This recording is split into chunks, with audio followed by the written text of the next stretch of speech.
تو کوئی آدمی قابو آئے گا؟ لوگ لوٹتے ہیں لالچ دے کر. اچھا اب وہ جو جس کو لالچ دیا جا رہا ہوتا ہے وہ کہہ رہا ہوتا ہے کہ نہیں نہیں تمہیں نہیں پتا، وہ اس وقت ماننے کو تیار نہیں ہوتا. وہ کہتا ہے اتنی خوبصورت باتیں کر رہا ہے، اتنی اچھے پیغام دے رہا ہے، تم میرے دشمن ہو، تم مجھے منع کر رہے ہو. ہوش تب آتی ہے کہ جب سب کچھ لٹ جاتا ہے. عورت کو ویسے بھی قابو کرنا بڑا آسان ہوتا ہے. اعلیٰ حضرت بریلوی رحمۃ اللہ علیہ فرماتے ہیں بیٹیاں نازک شیشیاں ہوتی ہیں، ان کو تو ذرا سی چوٹ لگے تو ٹوٹ جاتی ہیں. دیکھیں کتنا بڑا جملہ کہا بریلی کے امام نے، نازک شیشیاں ہیں. ذرا کوئی آدمی گمراہ کرتا ہے، ذرا خراب کرتا ہے. اب دیکھیں نا، یہ جو بچیوں کو بچے مس گائیڈ کرتے ہیں، انہیں بڑے بڑے خواب دکھاتے ہیں، وہ بیچاری ماں باپ کو چھوڑ کے، بہن بھائی کو چھوڑ کے اس کے ساتھ شادی کرتی ہے. پھر جو اس کا بعد میں حشر ہوتا ہے، آپ ادلیاں نو سردار پہن تکے تے شرما والیاں نو جھوٹے ڈولیاں دے. پھر وہ بیچاری ماں باپ رکھتے نہیں، وہ ظلم کرتا ہے تو کتنی بڑی تکلیف میں وہ بچی آ جاتی. نازک شیشی ہوتی ہے نا تو ٹوٹ جاتی. یہی حال اب جدید خواتین اور یہ جو کچھ اینکر پرسن ہیں، یہ اصل میں نا یہ آپ کو سیاست سکھاتے ہیں، لیکن یہ مادر پیدر آزاد لوگ ہیں، بالکل آزاد. یہ تو علماء شور نہ کریں، بات نہ کریں، گفتگو نہ کریں، مشائخ بات نہ کریں، اور یہ جو کچھ سنجیدہ اور دینی طبقہ ہے یہ کوئی شور نہ کرے، یہ تو روڈوں پہ ننگے ہو کے آ جائیں معاذ اللہ. خوفناک نظریہ رکھتے ہیں یہ لوگ. عورت کو کہتے ہیں تیرے حقوق ہم تجھے لے کے دیں گے. مثلاً وہ کون سا حق ہے جو تم نے لے کے دینا ہے؟ میرے نبی کریم صلی اللہ علیہ وسلم اس کو بیٹی بھی بنایا ہے، اس کو بہن بھی بنایا ہے، اس کو ماں بھی بنایا ہے، اسے بیوی کا عالی شان رتبہ بھی عطا فرمایا ہے. اور چونکہ بیٹی کا بھی حق بڑا بیان کیا جاتا ہے، بہن کا بھی، ماں کا بھی. اور بیوی کے معاملے میں لوگ سمجھتے ہیں کہ زیادہ بات نہیں کرنی چاہیے، شاید مسئلہ خراب ہو جائے. حالانکہ نبی پاک صلی اللہ تعالی علیہ وسلم نے بیوی کے بارے میں پتہ کیا فرمایا؟ فرمایا جب تم نکاح کر لیتے ہو تو اپنا ایمان محفوظ کر لیتے ہو. اب میں اس کی شرح نہیں کرتا، اب خود کر لیجئے گا کہ وہ ایک ایسی شخصیت ہوتی ہے کہ جس کی موجودگی میں آپ کا ایمان محفوظ ہے. اب میں نہیں سمجھتا کہ اس سے بڑی بات کوئی اور ہو سکتی ہے، جس کی موجودگی میں آپ کا ایمان. اور بھائی یہ حدیث پاک عرض کر رہا ہوں، نکاح جب کوئی کر لے تو اس نے اپنا ایمان مکمل کر لیا. اس کا معنی یہ ہوا کہ آپ کا ایمان محفوظ ہے اس کی موجودگی میں. تو اس سے زیادہ بھی، یعنی ایمان سب سے قیمتی چیز ہے نا، تو اس کے محفوظ ہونے کی وجہ حضور نے نکاح بیان کر دی. اب میرا خیال ہے بی بی اگر کوئی اس سے بڑا حقوق مانگے گی تو بیوقوفی کرے گی. اتنا بڑا درجہ نبی کریم نے اسے عطا کر دیا، اتنا بڑا مقام دے دیا کہ تو خامند کے ایمان کے محفوظ ہونے کا ذریعہ بن گئی ہے. عورت کو جو حقوق رسول کریم صلی اللہ تعالی علیہ وسلم نے عطا فرمائے، نبی پاک نے جو حقوق دیے، دیکھیں نا، حضرت عبداللہ ابن عمر رضی اللہ تعالیٰ عنہ کی اہلیہ بیمار تھی تو جلدی جلدی سے وہ آئے. تو جب بہت جلدی ہو، سفر بڑا شدید تھا، تو آپ نے جلدی سے نماز ادا کی، جلدی سے چلے. آپ کے خادم کہنے لگے حضور خیریت ہے؟ فرمایا میری بیوی بیمار ہے. تو اس نے عرض کی حضور آپ کی اہلیہ بیمار ہے. تو آپ نے نماز بھی جلدی سے پڑھی، سفر بھی جلدی جلدی کیا. تو فرمانے لگے یہ وہ چیزیں ہیں جو ہمیں مدینے والے رسول نے سکھائی.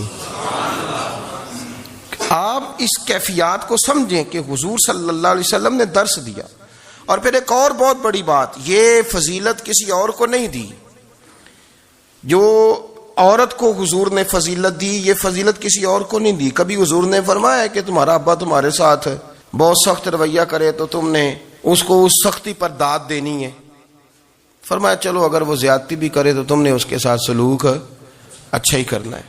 لیکن آپ ایک بات کو سمجھے نا کہ بچے کے بارے میں، بیٹے کے بارے میں، بیٹی کے بارے میں فرمایا 10 سال کے ہو کے نماز نہ پڑھیں تو سختی کرو،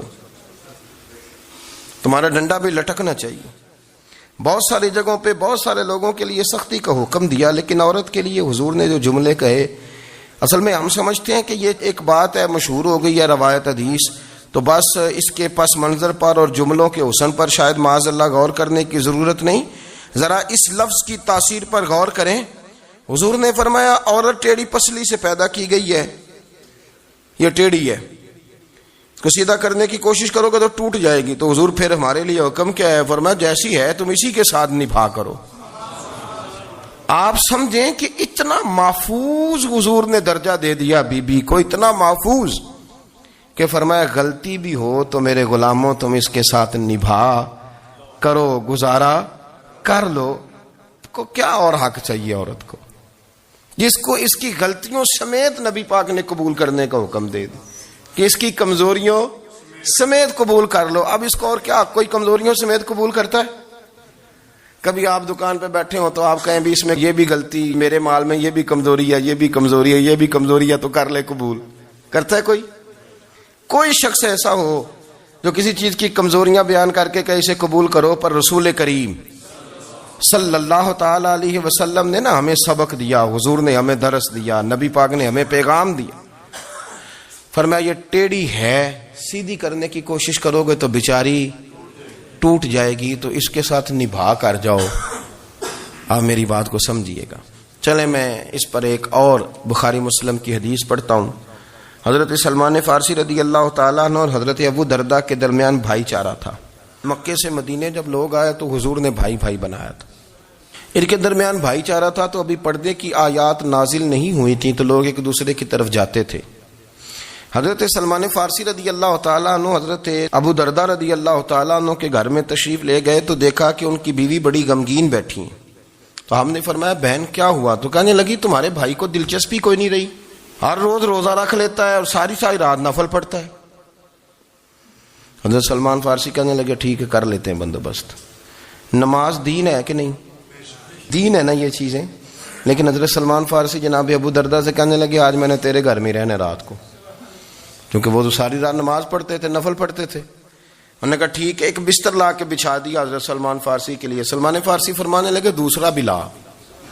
کہا وہ کیا کرنا ہے؟ فرمانے لگے تو نے بھی سونا ہے، میں نے بھی سونا ہے، تو نے بھی سونا ہے. عشاء پڑھیں گے اور پھر دونوں سوئیں گے. کہا میں نے تو نماز پڑھنی ہے. فرمایا تہجد کے وقت اٹھ کے پڑھیں گے، اللہ کے رسول بھی رات آخری حصے میں جا کے نماز پڑھتے. ادھر ساتھ سلا لیا. وہ تھوڑی کو دیر سوئے، اب عادت تھی ساری رات اٹھنے کی. ذرا اٹھنے لگے بستر سے تو حضرت سلمان فارسی فرمایا چپ کر کے سو جا، وہ بڑی رات پڑی ہوئی، چپ کر کے سو جا. وہ لیٹ گئے، پھر اٹھنے لگے تو فرمایا سو جا چپ کر کے، بڑا ٹائم ہے. سحری کے وقت اٹھے، نفل پڑھے. ان کا ارادہ تھا روزہ رکھنے کا. تو فرمانے لگے کل رکھا تھا نا نفلی روزہ؟ جی رکھا تھا. پرسوں بھی رکھا تھا، ترسوں بھی رکھا تھا. فرمایا آج نہیں رکھنا، آج میں تیرا مہمان ہوں، سارا دن کٹھے مل کے روٹیاں کھائیں گے، آج نہیں روزہ رکھنا. سلا دیا. اب حضرت ابو درداء رضی اللہ تعالیٰ عنہ کہہ تو کچھ نہ سکے، پر کہنے لگے سلمان تم پتہ تم کیا کر رہے ہو؟ نہ تم نے مجھے رات اٹھ کے زیادہ نفل پڑھنے دیے، سویرے روزہ نہیں رکھنے دیا. تو حضرت سلمان فارسی کہنے لگے کوئی لمبی بات تو نہیں نا؟ چلتے ہیں نا ابھی فجر میں مسجد نبی میں تو نبی پاک کو بتاتے ہیں. سرکار دو عالم علیہ السلام کی خدمت میں تو اپنی بات کرنا، میں اپنی کروں گا. حضور نتیجے کا اعلان فرما دیں گے، بات طے ہو جائے گی. حاضر خدمت ہوئے، عرض کی یا رسول اللہ صلی اللہ تعالی علیہ وسلم یہ ساری رات نفل پڑھتے ہیں، ہر روز روزہ رکھتے ہیں، ان کی اہلیہ غمگین بیٹھی ہیں، حکم فرمائیں. تو نبی پاک صلی اللہ علیہ وسلم نے فرمایا پھر ہوا کیا؟ یا رسول اللہ میں نے رات سلایا ہے، سحری میں اٹھایا ہے، سویرے روزہ نہیں رکھنے دیا. نبی پاک نے فرمایا سلمان فارسی نے ٹھیک کیا، سلمان فارسی نے ٹھیک کیا. پھر حضور نے فرمایا، نبی کریم نے فرمایا ابو درداء تیرے اوپر اگر اللہ کا حق ہے، اس کے رسول کا حق ہے، دین کا حق ہے، تو فرمایا تیری آنکھ کا بھی تیرے اوپر حق ہے، تیرے وجود کا بھی تیرے اوپر حق ہے. یہ حضور نے فرمایا تیرے بچوں کا بھی تیرے اوپر حق ہے، تیری بیوی کا بھی تیرے اوپر حق. اس حق کو بھی سمجھے. حقوق اللہ بھی ہیں، پر تیری آنکھ کا بھی تیرے اوپر. کیا مانا کہ تیری آنکھ سونا چاہتی ہے تو اسے سلا بھی. تیرے وجود کا بھی تیرے اوپر حق ہے، تو تیرا وجود آرام کرنا چاہتا ہے تو اسے آرام بھی کرا. اور پھر وہاں نبی پاک صلی اللہ علیہ وسلم نے فرمایا میں تم سب سننا یہ لفظ حدیث کے. حضور نے اسی موقع پر فرمایا میں تم سب سے زیادہ اپنے رب کو جانتا ہوں اور میں تم سب سے بڑھ کر اپنے رب سے ڈرتا ہوں. حضور فرمانے لگے میں روزہ بھی رکھتا ہوں، افطار بھی کرتا ہوں، یعنی کبھی رکھتا ہوں اور کبھی نہیں رکھتا. فرمایا میں نفل بھی پڑھتا ہوں اور اپنی بیویوں کو وقت بھی دیتا ہوں. سرکار مسجد میں بھی آتے تھے، نواسوں کے ساتھ کھیلا بھی کرتے تھے، ان کے ساتھ پیار بھی کرتے تھے. تو اتنے بڑے حقوق حضور نے بیان فرمائے عورتوں کے کہ تمہاری بیوی کا بھی تمہارے اوپر. لو ایک حدیث بخاری کی اور یہاں بیان کر دیتا ہوں. ایک شخص نے آ کے عرض کی یا رسول اللہ صلی اللہ تعالی علیہ وسلم جہاد کے لیے تیاری ہو گئی ہے, صفیں بن رہی ہیں, مجاہدین کی تیاری ہے, تو میرا بھی نام لکھ دیا گیا ہے مجاہدوں کی لسٹ میں, لیکن یا رسول اللہ صلی اللہ تعالی علیہ وسلم میری بیوی نے حج کی تیاری کر لی ہے اور میرے دوستوں نے صحابہ نے میرا نام مجاہدین کی لسٹ میں لکھ دیا, تو میرے لیے کیا حکم ہے؟ یہ بخاری مسلم ہے. تو نبی پاک صلی اللہ تعالی علیہ وسلم نے فرمایا جہاد پہ کوئی اور چلا جائے گا تو بیوی کے ساتھ حج کرنے جا, اسے محرم کی ضرورت ہے, وہ تیرے بغیر کیسے جائے گی؟ مجاہدین کو تو اور مجاہد مل جائے گا, پر تو اپنی بیوی کے ساتھ جانا. نبی پاک صلی اللہ علیہ وسلم نے مرد کو محافظ بنایا ہے, عورت کو مرد کا قیدی نہیں بنایا, بلکہ عورت کو حفاظت عطا کی اور مرد کو اس کا محافظ بنایا. اب بچیاں آزاد ہونا چاہتی ہیں, اور آزادی بھی وہ والی کہ جو بنیادی طور پر آزادی نہیں, فحاشی ہے. میں نے بہت پہلے کہا ہے کہ اسلام بیٹیوں کو قیمتی سمجھتا ہے. جس بندے کے پاس 20 تولے سونا ہو وہ چوک میں لے کے نہیں آتا, وہ قیمتی چیز ہے, اس نے چھپا کے رکھی ہوتی ہے. تو جو نبی پاک صلی اللہ علیہ وسلم کا کلمہ پڑھنے والے بیویاں, اسلام انہیں قیمتی سمجھتا ہے, کہتا ہے کہ تم قیمتی ہو لہذا گھر کے اندر رہو, تم باہر نہ ہو. لیکن عورتیں ہیں کہ ان کو بلا وجہ لوگ خراب کر دیتے ہیں اور بلا وجہ وہ اس مغالطے کا شکار ہو جاتی ہیں. اب آگے بڑھتے ہیں. قرآن مجید نے سورہ نور کی آیت نمبر 30 میں کہا کہ کل للمؤمنین یغضوا من ابصارہم, فرمایا کہ اے محبوب علیہ السلام مومن مردوں سے کہہ دو کہ اپنی نظریں جھکا کے رکھیں, اپنی نظریں. اور اگلی آیت میں فرمایا وَقُلْ لِلْمُؤْمِنَاتِ یغضضن من ابصارہن, فرمایا کہ اے محبوب مومن عورتوں سے بھی کہہ دو کہ اپنی نظریں جھکا. مرد بھی اپنی نظر جھکا کے رکھے گا عورت کی طرف, لیکن یہ ساری پابندی صرف مرد پر نہیں, عورت بھی غیر محرم کا چہرہ نہیں دیکھے گی, اس پر بھی اسی طرح نظر جھکانے کا حکم ہے جس طرح کے وہ ہر دکاندار کو بھائی جان کہہ کے گفتگو کرنے کی اس کو بھی اجازت نہیں ہے کہ وہ بھی وہ سمجھے کہ پابندی تو مرد نے کرنی تھی, میں نے تھوڑی کرنی تھی. وہ جس کے پاس جائے, جہاں بھی جائے, ڈاکٹر کے پاس جائے, باہر جائے, تو وہ جس طرح مرضی اس کا دل چاہے وہ بات چیت کرے, اس کی عورت کو بھی اجازت اسلام نہیں دیتا. بنیادی طور پہ اسلام شرم و حیا کا دین ہے, حیا کی بات کرتا ہے. حیا کی جب ہم تعریف کرتے ہیں تو حیا کی تعریف یہ ہے کہ کوئی کبھی چیز دیکھ کے نا تو آپ کی طبیعت میں کراہت محسوس ہو, آپ کوئی غلط جملہ منہ سے نکالتے ہوئے ذرا جھجکیں, آپ کوئی غلط بات کرتے ہوئے تھوڑا بوجھ محسوس کریں.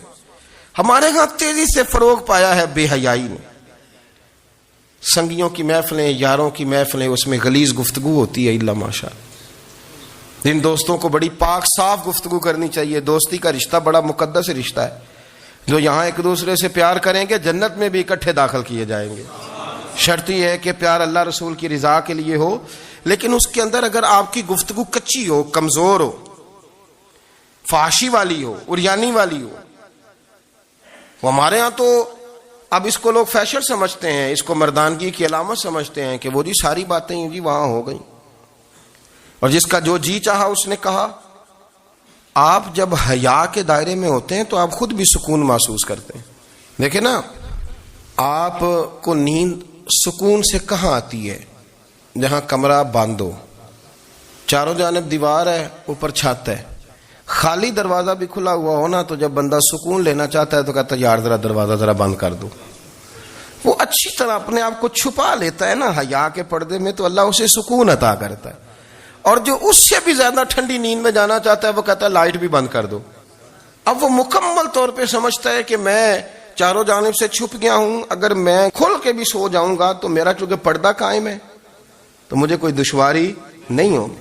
آپ جب چھپ جاتے ہیں, جب آپ حیا کے اندر سمٹ جاتے ہیں, جب آپ چادر کے اندر آ جاتے ہیں, تو آپ بہت ساری جگہوں پہ آسانی محسوس کرتے ہیں. تو حیا تو آپ کو سکون دیتی ہے, حیا تو دل کو راحت دیتی ہے. میں بڑی ذمہ داری سے بات عرض کرتا ہوں, قرآن مجید نے نا ایک مقام پہ مذاق کو, ایک مزاح ہوتا ہے خوش طبی, وہ نہیں, مذاق اڑانا,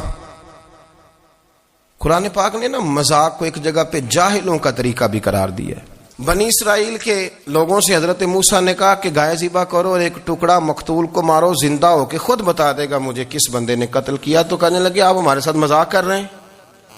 تو قرآن مجید کہتا ہے کہ حضرت سیدنا موسیٰ علیہ السلام فرمانے لگے اعوذ باللہ ان اکون من الجاہلین، فرمانے لگے میں اللہ کی پناہ مانگتا ہوں کہ میں جاہلوں میں سے ہو جاؤں۔ یہ مذاق کرنا تو جاہلوں کا طریقہ ہے۔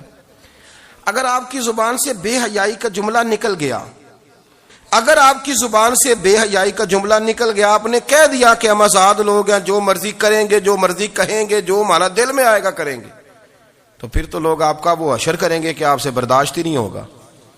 جس کا لوگ مذاق بنا لیتے ہیں اور جو مذاق بن جاتا ہے پھر اسے کچھ جینے دیتا ہے۔ آپ حیا کی چادر میں چھپیں گے تو بچیں گے۔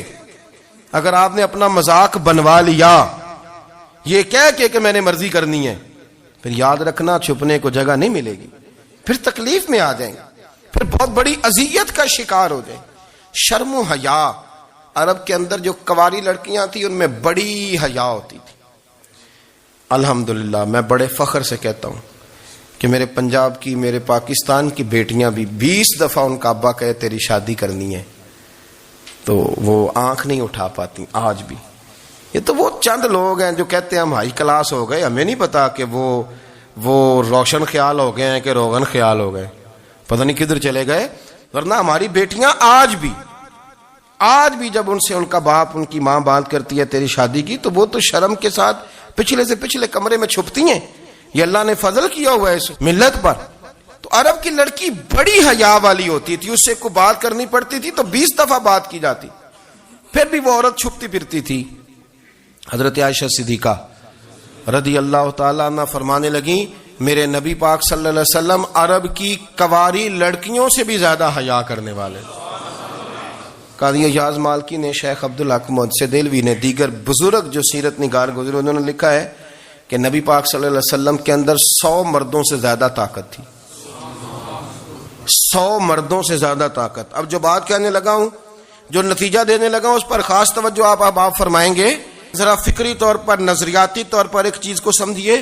ہم سمجھتے ہیں کہ جوان لڑکا ہے جی جو مرضی کرے، عمر ہے جی۔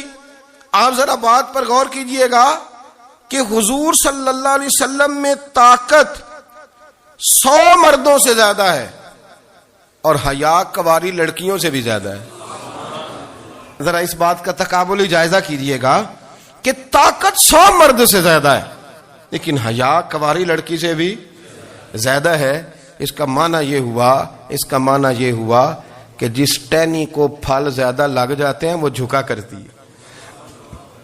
کرتی تو حیا تو حسن ہے، حیا تو آپ کو پاک صاف کرے گا، حیا تو آپ کو نرالا کرے گا، انوکھا کرے گا۔ وہ ہمارے ایک دانشور ہے، تو مضمون لکھا، کئی باتیں بڑی پسند آتی ہیں۔ وہ کہتے ہیں کہ میری اہلیہ، ان کو بھی کسی نے مس گائیڈ کر دیا تھا، حالانکہ اچھی خاتون ہے، کسی نے مس گائیڈ کر دیا، تو وہ بھی سماجی اور ویلفیئر اور یہ خواتین کو شوق ہوتا نا بننے کا، تو وہ بھی سماج کے اندر اچھا مقام تلاش کرنے کے موڈ میں آ گئی۔ تو کہیں ایک دن جانا تھا تو بڑی بن سنور کے میرے ساتھ وہ گاڑی میں بیٹھ گئی۔ تو میں گاڑی میں، عورتوں کو یہ بھی مسئلہ ہوتا ہے نا کہ ہماری تعریف کرو، تو کئی دفعہ بعد مردوں بیچاروں کو جھوٹ بولنا پڑتا ہے، تو زبردستی کراتی ہیں نا جی۔ تو اس میں گنجائش بھی دی ہے شریعت نے گنجائش دی ہے کہ کبھی بیوی کو راضی کرنے کے لیے خلاف واقعہ بات کرنی پڑے تو کر لینی چاہیے، تو وہ کراتی بھی ہیں۔ 3 موقع پر خلاف واقعہ بات کرنے کی اجازت ہے، یعنی واقعے کے خلاف بھی آپ بات کر سکتے ہیں۔ جنگ کے موقع پر 2 لوگوں کو صلح کرانے کے لیے اور بیوی کو راضی کرنے کے لیے کر لیں کوئی ایسی بات، بے شک اپنی طبیعت پہ جبر کر کے کر لیں، گنجائش ہے، اجازت ہے۔ تو وہ کہتے ہیں جب وہ گاڑی میں میرے ساتھ بیٹھی بن سنور کے، تو وہ تقاضا کرنے لگی کہ میں نے بڑے اچھے کپڑے پہنے ہیں پر آپ نے توجہ نہیں کرائی۔ وہ سیاںا بندہ تھا، وہ چاہ رہا تھا کہ میری خاتون سمجھ جائے۔ وہ کہتے ہیں مجھے پتا تھا کہ بیچاری مس گائیڈ ہو گئی ہے، دل کی بڑی اچھی ہے، سیاਣੀ ہے، لیکن اس کو کچھ خواتین نے، کچھ لوگوں نے مل کے اس کو ذہن غلط کر دیا ہے کہ سماج میں نکلو، باہر جاؤ، کام کرو، فلاں کرو، اپنی مرضی سے جیو۔ تو میرے ساتھ گاڑی میں بیٹھی کہیں جانے کے لیے، تو مجھ سے کہنے لگی کہ آپ نے میری طرف توجہ ہی نہیں کی، آپ نے کوئی ذکر ہی نہیں کیا کہ میں کیسی لگ رہی ہوں۔ تو وہ کہتے ہیں میں نے اسے کہا کہ اگر تو ناراض نہ ہو تو پھر میں صحیح والی تعریف کر دوں. تو اس نے کہا کہ آپ کر دیں. تو کہتے ہیں میں نے درد سے اور خلوص سے اپنی بیوی سے کہا, خلوص کے ساتھ. میں نے کہا میں تو روز گھر ہوتا ہوں, روز شام کو گھر ہوتا ہوں, اگر تو میرے لیے تیار ہوتی تو میں تیری تعریف کرتا, لیکن آج تو باہر جانے کے لیے تیار ہوئی, تو پھر ان سے تعریف کی امید رکھ جن کے لیے تو نے تیاری کی ہے. میرے لیے تیاری کرتی تو میں تو ہر شام تیرے پاس ہوتا ہوں. کہتے وہ میرے لفظوں میں درد تھا تو وہ بھی رو پڑی. اور کہنے لگی آپ گاڑی روک دیں, مجھے باہر جا کے کسی کو راضی نہیں کرنا, میں نے اسے راضی کرنا ہے جس کو رب کریم نے میرا شوہر بنایا اور میرے لیے منتخب کیا ہے میرے ماں باپ کو. میں واپس لوٹتی ہوں. یہ ایک پہلو ہے سلگتا ہوا, اس کو سمجھا جائے. رسول کریم صلی اللہ علیہ وسلم عرب کی کواری لڑکیوں سے زیادہ حیا والے تھے, کواری لڑکیوں سے زیادہ حضور حیا فرمایا کرتے تھے. جب خانہ کعبہ کی مکہ شریف میں تعمیر ہو رہی تھی نا, اہل عرب اس کو تعمیر کر رہے تھے, تو نبی پاک صلی اللہ علیہ وسلم اپنے چچا حضرت عباس کے ساتھ خانہ کعبہ کی تعریف میں مصروف تھے. تو عرب کے لوگ چونکہ لمبا کرتا پہنتے تھے پیروں تک, تو نیچے اگر کسی وقت کوئی چیز نہیں بھی ہوتی تھی تو کسی کو وہ نظر نہیں آتی تھی, چونکہ پردہ رہتا تھا, ایک لمبا کرتا پہنا ہوا ہوتا تھا. تو جب بچے, سرکار کی عمر مبارک بھی ابھی تھوڑی تھی, تو اس طرح بچے جب نکلتے تو وہ کئی دفعہ اپنی تہمت اتار دیتے نیچے سے, اور کوئی مزدوری کرنے لگتے تو 3-4 طے کر کے نا تہمت کی کندھے پہ رکھ لیتے. جس طرح کبھی دیہاتوں میں لوگ کپڑا سر پہ رکھتے تھے کہ اوپر اگر کوئی وزنی چیز رکھیں گے تو وہ تکلیف نہیں دے گی. نبی پاک صلی اللہ علیہ وسلم بھی سب لوگوں کے ساتھ خانہ کعبہ کی تعمیر میں شامل تھے. تو حضرت عباس رضی اللہ تعالیٰ عنہ نے کہا حضور سے, ابھی اعلان نبوت بھی نہیں فرمایا تھا, بھتیجے آپ بھی تہمت اتاریے, یہ صحیح مسلم میں حدیث موجود, اور اس کو کندھے پہ رکھ لیجیے, آپ اینٹیں اٹھا اٹھا کے لا رہے ہیں تو ذرا آپ کو تکلیف نہیں ہوگی. تو سرکار دو عالم صلی اللہ علیہ وسلم سے یہ بات کہی, اور پھر جلدی سے حضور کی تہمت کو نکال کے نا, حالانکہ لمبا کرتا پہنا ہوا ہے, تو وہ جیسے ہی ان کے کندھے پہ رکھا اینٹیں رکھنے کے لیے, تو سرکار تو زمین پہ گر گئے, بے ہوش ہو گئے, آنکھیں آسمان کی طرف. اور پھر حضور پکار رہے ہیں آزاری آزاری آزاری, میرا تہمت دے دو, میرا تہمت دے دو. کبھی کوئی شخص اس وجہ سے بھی بے ہوش ہوا ہے کہ میرے وجود سے کپڑا اتر گیا ہے, حالانکہ سرکار پر وہ بے ہوشی بھی نبی پاک کا وہ جو غلبہ ہے نا شرم و حیا کا, اس کی وجہ سے ہوئی. ورنہ تو حضور فرماتے ہیں کہ میری آنکھیں سو جاتی ہیں, دل تو میرا اس عالم میں بھی جاگتا رہتا ہے. تو سرکار زمین پہ تشریف لے آئے, آنکھیں میرا تہمت دے دو, میرا تہمت دے دو. تو جلدی سے انہوں نے تہمت دیا تو حضور نے باندھ لیا. پھر طبیعت مبارک میں تسلی ہوئی. یعنی ہم اس رسول کے غلام ہیں کہ جن کے تو وجود سے کپڑا اتر جائے تو حضور برداشت نہیں کرتے, قبول نہیں فرماتے, تکلیف شروع ہو جاتی. لیکن یہاں نوجوان ہیں اور بڑا قد کاٹ ہے اور بڑے بڑے سمجھدار لوگ ہیں, گرمی آتی ہیں تو شارٹ کپڑے پہن کے گھومتے ہیں. ان کو خیال نہیں کہ یہ وہ والا لباس ہے جو باہر تو کیا گھر میں اماں کے سامنے نہیں پہننا چاہیے, بہنوں اور بیٹیوں کے سامنے نہیں پہننا چاہیے. آپ کی گفتگو میں شرم و حیا ہو, آپ کے لب و لہجے کے اندر حسن ہو. آپ کو پتہ ہے نبی پاک صلی اللہ علیہ وسلم نے فرمایا میری امت میں سب سے زیادہ حیا کرنے والے عثمان غنی ہیں. عثمان غنی سب سے زیادہ حیا کرنے والے. آپ فرمایا کرتے تھے جب سے حضور کا چہرہ دیکھا ہے میں نے کبھی اپنی شرمگاہ بھی نہیں دیکھی, میں نے آنکھوں کا وضو نہیں توڑا, اور جب سے حضور کے دست مبارک میں نے بیعت کے لیے سیدھا ہاتھ بڑھایا تو پھر سیدھا ہاتھ میں نے کبھی گندگی کو نہیں لگایا. حیات. آپ باتھ روم کے اندر بھی غسل فرماتے تھے تو کپڑوں سمیت کرتے تھے. کسی نے کہا حضرت جی واش روم کے اندر کیوں نہیں کپڑے اتارتے؟ آپ فرمانے لگے باہر بندوں سے حیا کرتا ہوں, اندر جاتا ہوں تو رب سے حیا آنی شروع ہو جاتی, وہ تو دیکھ رہا ہے نا. تو میں جو بات آپ کی خدمت میں عرض کرنا چاہتا ہوں اس کو آپ سمجھیے گا میرے عزیز, کہ شرم والا مزاج, گفتگو بھی شرم والی, آنکھیں بھی شرم والی, لباس بھی شرم والا, دوستی یاری بھی شرم والی, بہت ساری ایسی باتیں. دیکھیں نا آپ ذرا, میں نے کہا کہ باتوں کو سن کے گزر نہ جایا کریں, اس کی گہرائی پر غور کریں. حضور علم کا سمندر ہے, سرکار سے زیادہ علم دنیا میں کسی کے پاس موجود نہیں ہے, اور صحابہ کو موقع ملا ہوا ہے اس سمندر سے فیض لینے کا. لیکن ان کی حالت یہ ہے کہ حضرت علی المرتضیٰ فرماتے ہیں 14 دن گزر جاتے, حضور سے کوئی سوال پوچھنا ہوتا تھا پر میں شرم کے مارے نہیں پوچھ پاتا تھا. 14 دن بخاری شریف میں موجود ہے. ایک دن نبی پاک صلی اللہ علیہ وسلم نے پوچھا صحابہ سے کہ وہ کون سا درخت ہے جس کے پتے نہیں گرتے, اور وہ درخت اس طرح ہے جس طرح مومن ہوتا ہے. وہ درخت میرے مومن کی طرح بتاؤ. حضرت عبداللہ ابن عمر فرماتے مجھے پتا تھا کہ وہ کھجور کا درخت ہے, لیکن چونکہ ابو بکر صدیق بھی بیٹھے ہیں, عمر فاروق بھی بیٹھے ہیں, مولا علی بھی بیٹھے ہیں, عثمان غنی بھی بیٹھے ہیں, اتنے جید لوگ بیٹھے ہیں, تو مجھے حیا آتی تھی کہ میں کیوں جواب دوں. کہتے ہیں سرکار نے کئی دفعہ پوچھا, لوگوں نے کئی اور درخت بتائے, پر فرمایا تمہارا جواب درست نہیں ہے. آپ حیا کے اس پہلو پر غور کریں کہ سوال کا جواب آتا ہے. سوال کا جواب یعنی مجھے سوال کا جواب آتا اور پھر میں دوں نہ, مجھے بدعزمی نہ ہو جائے گی. یہ کیسے ممکن ہے کہ میری رات گزر جائے, مجھے پتا بھی تھا اور میں نے بتایا نہیں. بہت سارے لوگ آ کے بہت ساری باتیں بتاتے ہیں, بہت ساری باتیں وہ سمجھاتے ہیں, تو ہم غور سے ان کا چہرہ دیکھنے لگ جاتے ہیں, کہتے ہیں یار اس کا تو دعویٰ تھا کہ میں سمجھ نہیں آتا ہوں, تو یہ تو ہمیں سمجھا رہا ہے. چلو الحمدللہ ہم سمجھنے کو تیار ہے. لیکن میرے عزیز پتہ بھی ہے جواب کا, علم بھی ہے, لیکن فرماتے ہیں میری حیا نے مجھے اجازت نہ دی کہ میں جواب دوں. آپ فرماتے ہیں پھر حضور سے صحابہ نے عرض کی کہ یا رسول اللہ آپ ہی بتا دیں وہ درخت کون سا ہے. تو حضور نے فرمایا بھائی وہ کھجور کا درخت ہے. تو آپ فرماتے ہیں میں دل ہی دل میں کہہ رہا تھا کہ الحمدللہ میرا